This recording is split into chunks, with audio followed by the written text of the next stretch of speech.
whole system is completely alien to people who don't know it. And it's set up in that way. It's always been that way. Law is set up with all its mysteries and mysterious words and expressions and phrases. And what you find with people when they're inside in court, first of all, they base what they expect court to be like on TV. And that tends to be very, very adversarial. It's also TV, it's not real. It's overwhelming for them. Like, it's people moving around them.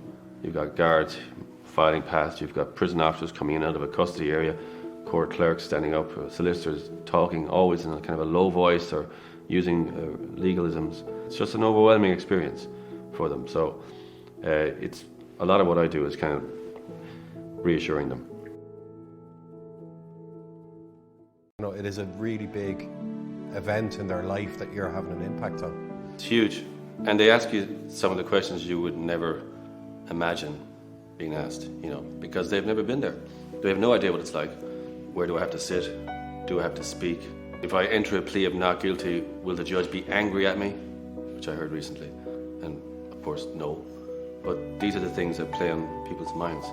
Court is very much a specialized place. They have no experience of it. They don't know what goes on inside there except for TV, and when they kind of partially guess that TV's not real. So it adds to that kind of uncertainty. And anytime there's uncertainty, there's stress, always. And so when they come to me, it's usually in a very stressed state of mind.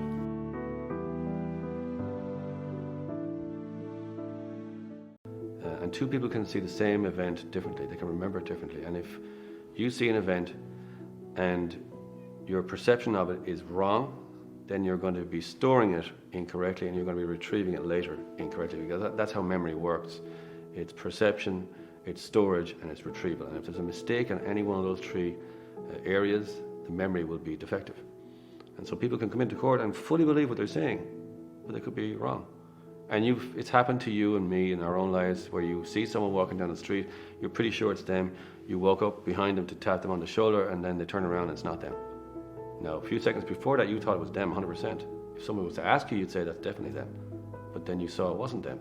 So you can see how your perception can be wrong. Honestly wrong, but wrong all the same. It must be very hard, I often think, for a jury to keep that reasonable doubt line, because we're all human and we all make up your mind on something rightly or wrongly. You know, you look at somebody and go, oh, they definitely did that. There's an element of that, you know, but we don't do in Ireland any kind of investigation or any analysis of juries. They do it in America a little bit more.